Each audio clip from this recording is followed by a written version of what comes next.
সুপ্রিয় শিক্ষার্থী বন্ধুরা, ডিজিটাল প্রাইভেট সেন্টারের ডিপিসিটি 2009 ইউটিউব চ্যানেলে তোমাদের স্বাগতম। আজকের বিষয় নবম দশম শ্রেণীর রসায়ন পদার্থের গঠন, তৃতীয় অধ্যায় পার্ট 2। আজকে আমরা আলোচনা করব পরমাণুর মডেলগুলো সম্পর্কে। বোর পরমাণু মডেল, রাদারফোর্ড পরমাণু মডেল। আসলে বিজ্ঞানী জন ডাল্টনের পরমাণুবাদ তত্ত্ব প্রকাশিত হওয়ার পর বিভিন্ন বিজ্ঞানী পরমাণুর গঠন ব্যাখ্যায় গবেষণায় মনোযোগী হয়েছিলেন এবং পরমাণুর গঠন সম্পর্কে বিভিন্ন মতবাদ তারা ব্যক্ত করেছিলেন। এখানে আমরা রাদারফোর্ডের পরমাণু মডেল ও নিলস বোরের পরমাণু মডেল নিয়ে আলোচনা করব। প্রথমে আমরা রাদারফোর্ডের মডেলটি আলোচনা করব। এই মডেলটি বিজ্ঞানী রাদারফোর্ড 1911 সালে প্রদান করেছিলেন। রাদারফোর্ডের আলফা কণা বিচ্ছুরণ পরীক্ষা। আসলে বিজ্ঞানী রাদারফোর্ড এই আলফা কণা বিচ্ছুরণ পরীক্ষার মাধ্যমেই কিন্তু যে সিদ্ধান্তগুলোতে উপনীত হয়েছিলেন সেটি আসলে রাদারফোর্ডের পরমাণু মডেল। তো এখানে একটি রেডিয়াম এর আইসোটোপ নেওয়া হয়েছিল। তো একে লেট ব্লক দিয়ে চারদিকে মুড়িয়ে দেওয়া হয়েছিল আর কি, যেন সব দিক থেকে রেডিয়ামের তেজস্ক্রিয় রশ্মিগুলো বের না হয়ে যায়। তারপর এই রেডিয়াম আইসোটোপটির এক পাশে ছিদ্রযুক্ত একটি লেডের পাত নেওয়া হয়েছিল। তার ঠিক পিছনে একটি সোনার পাত নেওয়া হয়েছিল এবং সর্বশেষ তার পিছনে একটি জিঙ্ক সালফাইড প্রলেপযুক্ত পর্দা নেওয়া হয়েছিল। এখন এখানে কি ঘটছে যে রেডিয়াম থেকে তেজস্ক্রিয় রশ্মিগুলো ছিদ্রযুক্ত লেডের পাত ছিদ্র দিয়ে ভেদ করে সোনার পাতকে ভেদ করে এই জিঙ্ক সালফাইড প্রলেপযুক্ত পর্দায় এসে পড়েছিল। তো এই ক্ষেত্রে দেখা যায় যে সোনার পাতের ভিতর এই রেডিয়ামের তেজস্ক্রিয় রশ্মিগুলো বেঁকে যাচ্ছে। বেঁকে যাওয়ার কারণ অনুসন্ধান করতে গিয়েই বিজ্ঞানী রাদারফোর্ড এবং তার সহকর্মীরা সহ পরমাণুর মডেল আবিষ্কার করেছিলেন। তো এই যে রশ্মিগুলো বেঁকে যাওয়ার ফলে দেখা যাচ্ছে যে জিঙ্ক সালফাইড প্রলেপযুক্ত পর্দার সাইটগুলো অর্থাৎ প্রান্তগুলো বেশি আলোকিত হয়েছে এবং মিডিল বরাবর অল্প আলোকিত হয়েছে। তো এর কারণটা কি, চলো বিস্তারিত জানা যাক। আসলে সোনার পাতের অণু হচ্ছে নিউক্লিয়াস। তখন যদিও নিউক্লিয়াস জানতো না বিজ্ঞানীরা, তো আসলে ওরা ডিসিশন নিয়েছিল আর কি যে সোনার পাতের অণু নয় শুধু, পরমাণু নয় শুধু, যে কোনো পরমাণুর মাঝখানে অবশ্যই কোনো কিছু থাকতে পারে, যার কারণে এই যে পিছন দিকে তোমার জিঙ্ক সালফাইড প্রলেপযুক্ত একটি পর্দা ছিল, সেখানে আলো হয়তো আসতে পারেনি। আর এদিকে রেড ব্লক থেকে যে তেজস্ক্রিয় রশ্মিটা আসছিল আসলে সেটি আলফা কণা ছিল।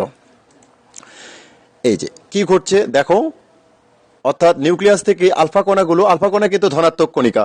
তো যেহেতু নিউক্লিয়াস ধনাত্মক, তখন ধনাত্মক জানতো না যদিও আর কি, যে এই নিউক্লিয়াস এবং আলফা কণার যথেষ্ট দূরত্ব থাকায় এই ক্ষেত্রে আলফা কণাগুলো সরাসরি সোনার পাত ভেদ করে, আসলে পরমাণুর বেশিরভাগটাই কিন্তু ফাঁকা থাকে, যার কারণে ভেদ করে এই জিঙ্ক সালফাইড প্রলেপযুক্ত পর্দার মধ্যে এসে পড়েছে। এভাবে যদি নিউক্লিয়াসের খুব কাছে যায় একটু কিন্তু বিকর্ষিত হয়ে যায় ধনাত্মক, এবং আরেকটি ধনাত্মকের সঙ্গে অবশ্যই বিকর্ষিত হবে, যার কারণেই এই বিজ্ঞানী রাদারফোর্ড নিউক্লিয়াসকে ধনাত্মক আধানযুক্ত কণিকা কিন্তু বলেছিলেন। তো দেখা যায় যদি পুরো কেন্দ্র বরাবর চলে আসে তাহলে কিন্তু সেই রশ্মিটার পুরো বিপরীত দিকে বিকর্ষণ হয়ে পুরো বিপরীত দিকে চলে আসে, যার ফলে এই মাঝখান বরাবর জিঙ্ক সালফাইডের প্রলেপযুক্ত পর্দায় বেশি আলোকিত বা ব্রাইটনেস হয়নি। তার মানে বোঝা যায় যে এই দিক থেকে আলোগুলো এদিকে আসার ফলে প্রান্তগুলো বেশি আলোকিত হয়েছে। রাদারফোর্ডের পরমাণু মডেলটি নিয়ে এখন আমরা আলোচনা দেখব যে ওই পরীক্ষাগুলো থেকে কি কি সিদ্ধান্তে রাদারফোর্ড উপনীত হয়েছেন। তো বিজ্ঞানী রাদারফোর্ড যে সিদ্ধান্তগুলোতে এসেছে সেগুলো নবম দশম শ্রেণীর বোর্ড বইয়ের আলোকে আমি এখানে লেখার চেষ্টা করেছি। তো পরমাণুর একটি কেন্দ্র আছে, আমরা দেখতে পাচ্ছি এখানে। এই কেন্দ্রের নাম তিনি নিউক্লিয়াস দিয়েছিলেন। নিউক্লিয়াসের ভেতরে প্রোটন এবং নিউক্লিয়াসের বাইরে ইলেকট্রন অবস্থান করে। ভিতরে প্রোটন থাকে এবং বাইরে ইলেকট্রন অবস্থান করে। যেহেতু আপেক্ষিকভাবে ইলেকট্রনের ভর শূন্য ধরা হয়, আমরা প্রথম দিনের ভিডিওতে কিন্তু বলেছিলাম যে পার্ট 1-এ যে ইলেকট্রনের আপেক্ষিক ভর আমরা কিন্তু শূন্য ধরি। তো কাজেই নিউক্লিয়াসের ভেতরে অবস্থিত প্রোটন এবং নিউট্রনের ভরটাই আসলে গোটা পরমাণুটির ভর হিসেবে বিবেচনা করা হয়। বি, নিউক্লিয়াসটি সমস্ত পরমাণুটির তুলনায় অত্যন্ত ক্ষুদ্র। কিন্তু আমরা এখানে দেখতে পাচ্ছি যত বড় পরমাণুটা রয়েছে তার তুলনায় নিউক্লিয়াসটি ছোট এবং পরমাণুর ভেতরের বেশিরভাগ জায়গাটাই ফাঁকা। সি, সৌরজগৎকে আমরা সৌরজগৎ সম্পর্কে জানি। সৌরজগৎকে কেন্দ্র করে কিন্তু বিভিন্ন কক্ষপথে বিভিন্ন গ্রহ আসলে ঘুরে থাকে। ঠিক তেমনই এখানে নিউক্লিয়াসকে কেন্দ্র করে এই যে ইলেকট্রনগুলো চারদিকে কি ঘুরছে। কোনো পরমাণু নিউক্লিয়াসে যে কয়টি প্রোটন থাকে, এই নিউক্লিয়াসের মধ্যে যতগুলো প্রোটন থাকবে ঠিক নিউক্লিয়াসের বাইরে ততগুলোই ইলেকট্রন থাকবে।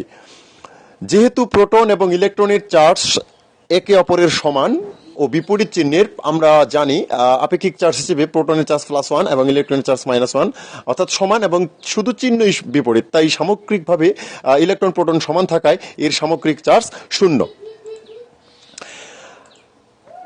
ডি, ধনাত্মক চার্জবাহী নিউক্লিয়াসের প্রতি এই ধনাত্মক চার্জবাহী নিউক্লিয়াসের প্রতি এই ইলেকট্রনগুলোর, ঋণাত্মক চার্জবাহী ইলেকট্রনগুলোর এক ধরনের আকর্ষণ বল অনুভব করে। এই আকর্ষণ বল কেন্দ্রমুখী এবং এই কেন্দ্রমুখী বলের কারণে পৃথিবী যেরকম সূর্যের চারদিকে ঘোরে ঠিক ইলেকট্রনগুলো সেই রকম নিউক্লিয়াসের চারদিকে ঘোরে।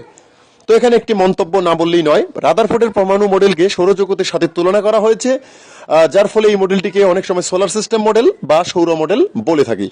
আবার এই মডেলের মাধ্যমে বিজ্ঞানী রাদারফোর্ড সর্বপ্রথম নিউক্লিয়াস সম্পর্কে ধারণা দিয়েছিলেন, যার ফলে এই মডেলটিকে নিউক্লিয়ার মডেলও বলা হয়। এই ছিল রাদারফোর্ডের পরমাণু মডেল। তো রাদারফোর্ডের পরমাণু মডেলের মধ্যে কিছু সীমাবদ্ধতা ছিল, এই সীমাবদ্ধতাগুলো নিয়ে এখন আমরা আলোচনা করব। তো রাদারফোর্ডই সর্বপ্রথম নিউক্লিয়াস এবং ইলেকট্রনের কক্ষপথ সম্পর্কে ধারণা দিয়েছিলেন।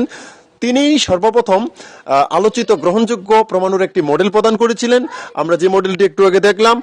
তবে তার পরমাণু মডেলের কিছু সীমাবদ্ধতা আছে। এই মডেল ইলেকট্রনের কক্ষপথের আকার অর্থাৎ ব্যাসার্ধ ও আকৃতি সম্পর্কে কোনো ধারণা দিতে পারেনি। শুধু বলা হয়েছিল চারদিকে ঘুরে, কিন্তু কি কক্ষপথে ঘুরে, কেমন কক্ষপথে ঘুরে এবং কক্ষপথের দূরত্ব কেন্দ্র থেকে কত দূর, এ সম্পর্কে কিন্তু বলা হয়নি। তো বি, সৌরজগতের সূর্য ও গ্রহগুলোর সামগ্রিকভাবে কিন্তু কোনো আধান নেই।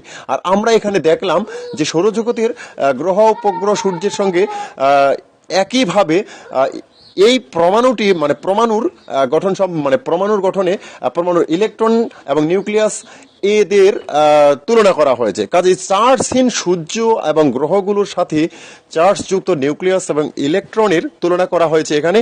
তো এর জন্যই বলা হচ্ছে যে চার্জহীন বস্তুর সাথে চার্জযুক্ত কোনো বস্তুর তুলনা করা আসলেই সমীচীন নয়। সি, একের অধিক ইলেকট্রন বিশিষ্ট পরমাণুতে ইলেকট্রনগুলো কিভাবে ঘুরে, একসাথে নাকি আলাদা আলাদা ভাবে ঘুরে, একসাথে কটা করে ইলেকট্রন ঘুরতে পারে, এভাবে মানে নিউক্লিয়াসের চারদিকে পরিভ্রমণ করার বিষয়টা আসলে এখানে এই মডেলে ক্লিয়ার করা হয়নি।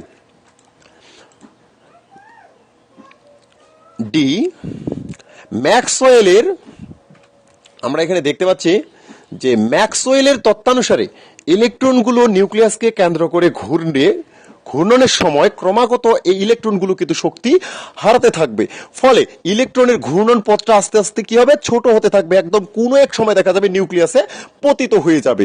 আসলে এমন যদি ঘটে পরমাণুর ক্ষেত্রে, তাহলে কিন্তু পরমাণুর অস্তিত্বটা একেবারে নষ্ট হয়ে যায়, অর্থাৎ কোনো পরমাণুই এই পৃথিবীতে থাকবে না। কিন্তু পরমাণু যদি পৃথিবীতে না থাকে তাহলে কোনো বস্তু ঠিকঠাক মতো থাকবে না, আর এমন ঘটনাটি আসলে ঘটা সম্ভব নয়। অর্থাৎ পরমাণুর অস্তিত্ব বিলুপ্ত হয়ে যাবে, পরমাণু স্থায়ী থাকবে না, কিন্তু প্রকৃতিতে সেটা আসলে ঘটে না। ম্যাক্সওয়েলের তত্ত্বানুসারে রাদারফোর্ডের এই মডেলটা সঠিক নয়। এবার আমরা দেখব বোর পরমাণু মডেল।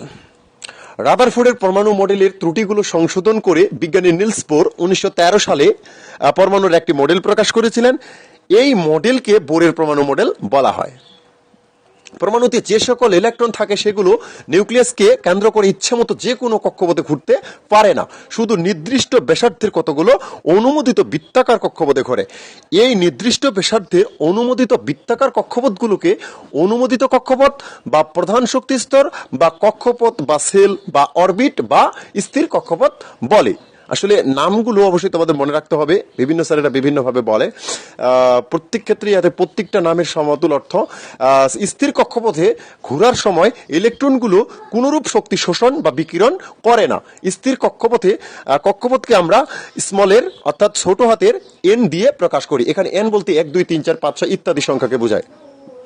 অন্যভাবে বলা যায় এন ইকুয়াল টু যদি 1 হয় তাহলে আমরা বলতে পারি কে সেল অর্থাৎ কে প্রধান শক্তি স্তর, এন ইকুয়াল টু 2 হলে এল, এন ইকুয়াল টু 3 হলে এম প্রধান শক্তি স্তর, এন ইকুয়াল টু যদি 4 হয় তাহলে এন শক্তি স্তর প্রধান শক্তি স্তরকে বোঝায়। বি, বোর মডেল অনুসারে কোন শক্তি স্তরে ইলেকট্রনের কৌণিক ভরবেগ হবে mvr is equal to nh divide by 2 pi. এখানে আসলে এম হচ্ছে ইলেকট্রনটির ভর, যে ইলেকট্রনটি ঘুরবে ওটার ভর, এবং ওর ভর আমরা এটা জানি যে 9.11 10⁻⁻13 কেজি। আর এখানে আর হচ্ছে আসলে কক্ষপথ কেন্দ্র থেকে কক্ষপথ পর্যন্ত ব্যাসার্ধ, অর্থাৎ যে কক্ষপথে ইলেকট্রনটি ঘুরছে তার ব্যাসার্ধ। আর ভি হচ্ছে এখানে ইলেকট্রনটির যে কক্ষপথে ঘুরছে সেই শক্তি স্তরে ইলেকট্রনটি কত বেগে কি বেগে ঘুরছে, অর্থাৎ ইলেকট্রনের বেগ।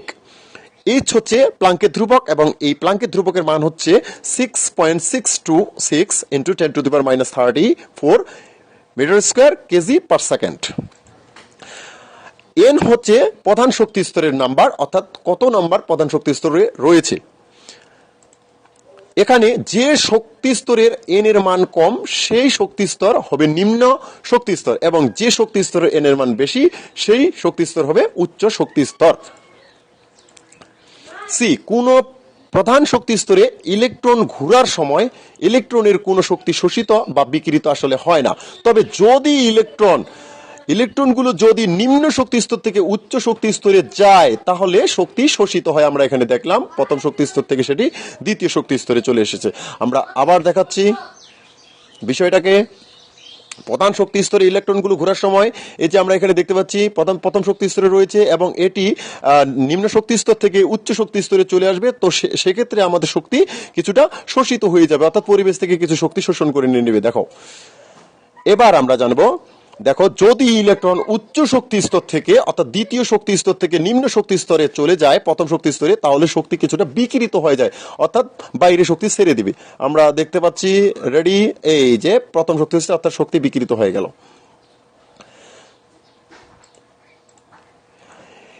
এই শোষিত ও বিকিরিত শক্তির পরিমাণ নির্ণয় করার জন্য আমরা সূত্র ব্যবহার করব HV is equal to HC by lambda. C হচ্ছে আলোর বেগ যেটির মান 3 × 10⁸ মিটার পার সেকেন্ড। ভি হচ্ছে শোষিত বা বিকিরিত শক্তির কম্পাঙ্ক যার একক হার্টজ আন্তর্জাতিকে অথবা পার সেকেন্ড। ল্যামডা হচ্ছে শোষিত বা বিকিরিত শক্তির তরঙ্গ দৈর্ঘ্য যার একক মিটার। ইলেকট্রন উচ্চ শক্তি স্তর থেকে নিম্ন শক্তি স্তরে যাবার সময় যে আলো বিকিরণ করে তাকে প্রিজমের ভিতর দিয়ে প্রবেশ করালে পারমাণবিক বর্ণালী বা অ্যাটমিক স্পেকট্রা সৃষ্টি হয়। বোরের পরমাণু মডেলের সাফল্য। এ, রাদারফোর্ডের পরমাণু মডেল অনুসারে সৌরজগতে সূর্যকে কেন্দ্র করে গ্রহ ও উপগ্রহগুলো যেমন ঘুরছে, পরমাণুতে ইলেকট্রনগুলো তেমনি নিউক্লিয়াসকে কেন্দ্র করে ঘুরছে। এখানে ইলেকট্রনের শক্তি স্তরের আকার সম্পর্কে কোনো কথা বলা হয়নি, কিন্তু বোর পরমাণু মডেলে আমরা পরমাণু শক্তি স্তরের আকার সম্পর্কে কিছুটা জানতে পারি, যে উনি বৃত্তাকার কক্ষপথের কথা বলেছেন। বি, রাদারফোর্ডের পরমাণু মডেলে পরমাণু শক্তি শোষণ করলে বা শক্তি বিকিরণ করলে পরমাণুর গঠনে যে ধরনের পরিবর্তন ঘটে সে কথা বলা হয়নি, কিন্তু বোর পরমাণু মডেলে বলা হয়েছে পরমাণু শক্তি শোষণ করলে ইলেকট্রন নিম্ন শক্তি স্তর থেকে উচ্চ শক্তি স্তরে উঠে, আবার পরমাণু শক্তি বিকিরণ করলে ইলেকট্রন উচ্চ শক্তি স্তর থেকে নিম্ন শক্তি স্তরে নেমে আসে। সি, রাদারফোর্ডের পরমাণু মডেল অনুসারে কোনো মৌলের পারমাণবিক বর্ণালী ব্যাখ্যা করা যায় না, কিন্তু বোরের পরমাণু মডেল অনুসারে এক ইলেকট্রন বিশিষ্ট পরমাণু যেমন হাইড্রোজেন পরমাণুর বর্ণালী ব্যাখ্যা করা যায়। অর্থাৎ বোর মডেলের কিছুটা সাফল্য রয়েছে। এবার আমরা জানবো বোর মডেলের কিছুটা সীমাবদ্ধতা, যে বোর মডেলের সাহায্যে এক ইলেকট্রন বিশিষ্ট পরমাণুর পারমাণবিক বর্ণালী ব্যাখ্যা করা যায় সত্যি, কিন্তু একাধিক ইলেকট্রন অর্থাৎ একের বেশি ইলেকট্রন রয়েছে এমন পরমাণুর পারমাণবিক বর্ণালী ব্যাখ্যা করা যায় না। আর এটি বোর মডেলের একটি সীমাবদ্ধতা। ভি, বোরের পারমাণবিক মডেল অনুসারে এক শক্তিস্তর থেকে ইলেকট্রন অন্য শক্তিস্তরে গমন করলে পারমাণবিক বর্ণালীতে একটি মাত্র রেখা পাবার কথা, কিন্তু শক্তিশালী যন্ত্র দিয়ে পরীক্ষা করলে দেখা যায় দেখা যায় যে রেখাগুলো অনেকগুলো ক্ষুদ্র ক্ষুদ্র রেখার সমষ্টি, অর্থাৎ একটি পাওয়ার কথা যেখানে সেখানে অনেকগুলো রেখার সমষ্টি নাকি পাওয়া যায়। এই প্রতিটি রেখা যে কারণে অনেকগুলো ক্ষুদ্র ক্ষুদ্র রেখার সমষ্টি, বোর মতবাদ অনুসারে তা ব্যাখ্যা করা যায় না। সি, বোরের পরমাণু মডেল অনুসারে পরমাণুতে শুধু বৃত্তাকার কক্ষপথ বিদ্যমান, কিন্তু পরে প্রমাণিত হয়েছে ইলেকট্রন শুধু বৃত্তাকার কক্ষপথেই নয় উপবৃত্তাকার কক্ষপথেও ঘুরে। শিক্ষার্থী বন্ধুরা, দেখতে দেখতে আমরা আজকের ভিডিওটির শেষ পর্যায়ে চলে এসেছি। আমাদের এই ভিডিওগুলো তোমাদের ভালো লেগে থাকলে অবশ্যই লাইক, কমেন্ট, শেয়ার করবে এবং ভবিষ্যতে যেন নিত্য নতুন এই ভিডিওগুলো আমরা আপলোড করার সাথে সাথে তোমাদের নোটিফিকেশনে চলে যায়, যার জন্য তোমরা সাবস্ক্রাইব করে বেল আইকনটি ক্লিক করবে। ধন্যবাদ, আজ এ পর্যন্তই। সবার সুস্থ কামনা করছি।